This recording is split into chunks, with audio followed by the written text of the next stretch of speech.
Hello बच्चों, फिर से एक इम्पॉर्टेंट क्वेश्चन के साथ। और ये क्वेश्चन फिर से बच्चे ने किया है, और वो बच्चा जिसने ये सवाल किया था कि विज्ञान के अनुसार से शाकाहारी होना चाहिए या मांसाहारी होना चाहिए मनुष्य को। जिस बच्चे ने क्वेश्चन किया था कि मानव शारीरिक रचना के अनुसार से, ह्यूमन फिजियोलॉजी के अनुसार से, ह्यूमन के अंदर जो हो रहे जो फंक्शन है उसके अनुसार से मनुष्य को क्या होना चाहिए। और उसने अब ये नया सवाल किया है कि ऊर्जा ज़्यादा किस में मिलती है, क्या मांसाहार में ज़्यादा ऊर्जा मिलती है या शाकाहार में ज़्यादा ऊर्जा मिलती है। मांसाहारी शाकाहारी ज़्यादा ऊर्जावान कौन है। तो बच्चों, अगर हम बात करते हैं ऊर्जा की, तो ऊर्जा के अनुसार से विज्ञान में एक चीज़ बताई गई है, और वो एक दिया है 10% लॉ, लिंडेमांस लॉ। अभी जो लिंडेमांस लॉ है इसके बेसिस में समझाने की कोशिश करूंगा कि मांसाहार में ज्यादा ऊर्जा है या शाकाहार में ज्यादा ऊर्जा होती है। तो यहां पे मैं बात करता हूं समझाने की कि जैसे सूर्य है, सन है, तो सन के पास में जितनी भी ऊर्जा है, अगर हम मान लेते हैं कि सन के पास में 10,000 जूल एनर्जी है। अगर सन के पास में कितनी ऊर्जा है? 10,000 जूल ऊर्जा है। कितनी ऊर्जा है? 10,000 जूल ऊर्जा है। तो इसका लगभग 1 से 2% या 3% तक जो ऊर्जा है, 1 से 3% तक जो ऊर्जा है वो आएगा किसके पास में? पौधे के पास आएगा, प्लांट के पास आएगा। किसके पास आएगा? प्लांट के पास आएगा, मतलब प्रोड्यूसर के पास आएंगे। जितने भी तरह के पौधे हैं, जितने भी तरह के पौधे हैं उसमें कितना परसेंट आएगा? 1% आएगा।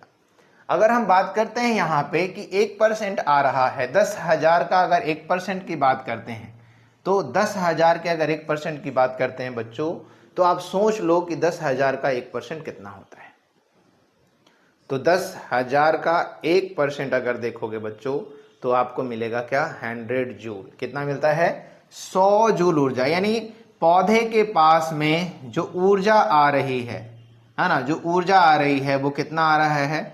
100 जूल ऊर्जा बना रहा है। कितना बना रहा है? 100 जूल। यानी 1% ऊर्जा का इस्तेमाल, यानी सोलर एनर्जी का, सूर्य ऊर्जा का, सोलर एनर्जी का 1% ऊर्जा ही पौधा इस्तेमाल करता है, यानी 100 जूल एनर्जी बनाता है। लेकिन अब देखा जाए कि जो पौधे पे डिपेंड है, यानी जो पूर्ण रूपेण शाकाहारी हैं, जो इस पे डिपेंडेंट है, कहता है कि इसके बाद रूल्स अप्लाई होता है Lindeman's law. Lindeman's law, Lindeman's 10% law, Lindeman's 10% law. ये एक्चुअली हमें पढ़ना होता है थर्मोडायनामिक्स में कि ऊर्जा जो होती है, एनर्जी होती है, neither be created not destroyed. ऊर्जा को ना तो कोई बनाया है और ना ऊर्जा को कोई डिस्ट्रॉय कर सकता है। ऊर्जा सिर्फ क्या होती है? रूपांतरित होती है, एक रूप से दूसरे रूप में रूपांतरित होती है। तो यहां पे हम बात कर रहे हैं ऊर्जा के रूपांतरण की। तो क्या रूपांतरण होता है? तो पौधे में जो 100 जूल ऊर्जा है, इसका 10 जूल जो ऊर्जा है वो आगे के जीव में यानी शाकाहारी में ट्रांसफर होगा। बाकी जो 90% है वो वायुमंडल को गर्म करने यानी हीट के रूप में निकल जाएगा। 90% जो है वो हीट के रूप में निकल जाएगा। 10% आगे जाएगा किसके पास? हर्बीवोर्स के पास जाएंगे, शाकाहारी के पास जाएंगे। किसके पास जाएंगे? शाकाहारी के पास। एंड 100 जूल ऊर्जा का अगर हम देख लें कि 10% कितना होता है, 10% कितना होता है, तो हमें मिलेगा 100 जूल का 10% अगर देखेंगे तो 10 जूल एनर्जी मिलेगी। कितना मिलेगा? 10 जूल एनर्जी मिलेगी। यानी 100 जूल ऊर्जा इसमें था और हमारे पास पौधे को खाए तो कितना आया? 10 जूल एनर्जी आई। यानी 10 जूल ऊर्जा ही हमारे पास आता है। इसके बाद जो हर्बीवोर्स को खाता है, यानी जो कार्निवोर्स है, जो कार्निवोर्स हैं, जो मांसाहार होते हैं, जो पूर्ण रूपेण मांसाहार हैं, तो मांसाहार के पास भी इसका कितना परसेंट जा रहा है? तो 10% लॉ पे 10% जाएगा। 90% जो ऊर्जा है वो क्या हो जाएगी? वायुमंडल में मुक्त हो जाएगी। तो 10% अगर जा रहा है तो कितना जा रहा है? 10 जूल का 10% अगर करेंगे तो कितना मिल रहा है? 1 जूल एनर्जी मिल रही है। कितना मिल रहा है? 1 जूल ऊर्जा मिल रहा है। यानी ऊर्जा जो है मांसाहार में 1 जूल मिल रहा है, वही पौधे पे जो डिपेंड है उसमें 10 जूल ऊर्जा मिल रही है। कितना मिल रही है? 10 जूल ऊर्जा मिल रहा है, और इसके पास कितना मिल रहा है? 1 जूल। तो साइंस यहाँ पे कह रहा है कि मांसाहार में ऊर्जा क्या होती है? कम होती है, और शाकाहार में ऊर्जा क्या होती है? ज़्यादा होती है। शाकाहार में क्या होती है? ज़्यादा ऊर्जा होती है। अभी देखते हैं, समझते हैं कि पौधे ने जो ऊर्जा बनाया है, पौधे ने जो ऊर्जा बनाया है, ऊर्जा के साथ साथ पौधे में कुछ वेस्ट भी बनेगा, कुछ टॉक्सिक चीज़ें बनेगी। अब मान के चलते हैं कि टॉक्सिक चीज़ें अगर 5 ppm बन रहा है, पार्ट पर मिलियन, कितना बन रहा है? 5 ppm, यानी 5 ppm जो है क्या बन रहा है? टॉक्सिक चीज़ें बन रही है। और ये 5 ppm जो है टॉक्सिक चीज़ें किसके पास चला जाएगा? इसके पास चला जाएगा। और इसके पास जो ऊर्जा आया है उससे भी कुछ इसके पास उपयोग होगा और कुछ बेस्ट चीज़ें बनेगी।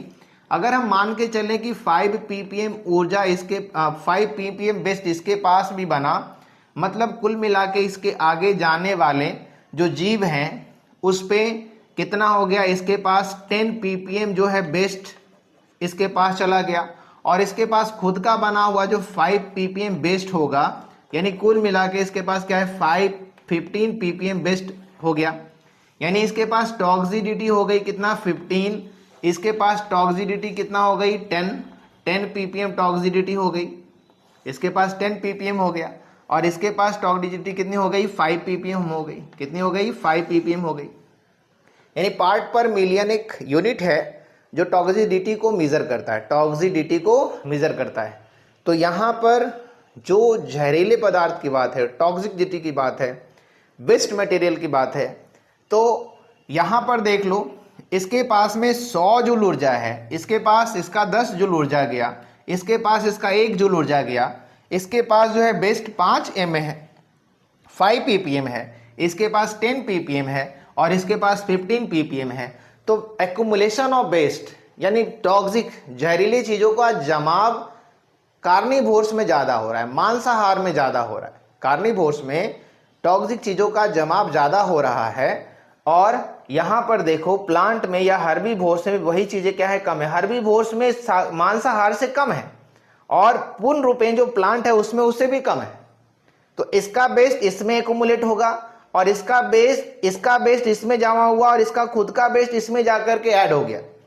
तो कह सकते हो कि मांसाहार जो होते हैं उसमें एनर्जी लेवल कम होता है और टॉक्सिडिटी लेवल ज़्यादा होता है, और शाकाहार में टॉक्सिडिटी लेवल कम होता है और ऊर्जा का स्तर क्या होता है? ज़्यादा होता है। तो इस अनुसार से अगर हम समझते हैं तो मांसाहार कम ऊर्जावान है और शाकाहार ज़्यादा ऊर्जावान है, और लोग जो ये समझते हैं कि ज़्यादा ऊर्जा देने का काम करता है मांसाहार, और मांसाहार से ज़्यादा प्रोटीन मिलता है, ज़्यादा फैट मिलता है, ज़्यादा विटामिन्स मिलते हैं, ज़्यादा मिनरल्स मिलते हैं, तो ये चीज़ें ज़्यादा सही नहीं है। सबसे ज़्यादा सही और सटीक है शाकाहार में ये चीज़ें अनुपात में कम हो सकती है, लेकिन हम मल्टीपल करें तो वो अनुपात मेंटेन हो सकता है, बहुत सारी चीज़ें मिल सकती है। क्योंकि हम समझ सकते हैं विज्ञान के जवाब अलग अलग हो सकते हैं, लेकिन हमारे बॉडी के अनुसार से हमारी क्या ज़रूरतें हैं और हमारे शरीर की रचना के अनुसार से हमें क्या चाहिए, और वाकई विज्ञान भी ये डिराइव करता है लिंडेमांस के लॉ के अनुसार से कि हमें जो ऊर्जा का जो रूपांतरण है वो शाकाहार से मांसाहार की ओर कम होता है, और जो टॉक्सिडिटी का जो रूपांतरण है वो शाकाहार से मांसाहार की ओर ज़्यादा होता है। तो इससे पता चलता है कि मांसाहार में ज़्यादा ऊर्जा नहीं है, शाकाहार में ज़्यादा ऊर्जा मिलती है। तो बच्चों, अगर आपको ये आंसर सही लग रहा है और इस आंसर से सेटिस्फाइड हैं तो कमेंट जरूर करें, और अगर आपका कोई नया सवाल है तो आप नए सवाल को फिर से पूछें।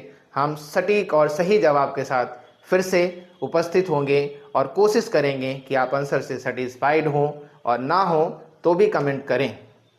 और अगर आपको अच्छा लग रहा है तो चैनल को सब्सक्राइब करें, हमें मोटिवेट करें, और बने रहें, जुड़े रहें। यूनिक क्वेश्चंस के साथ आप हमारे साथ बनते रहें।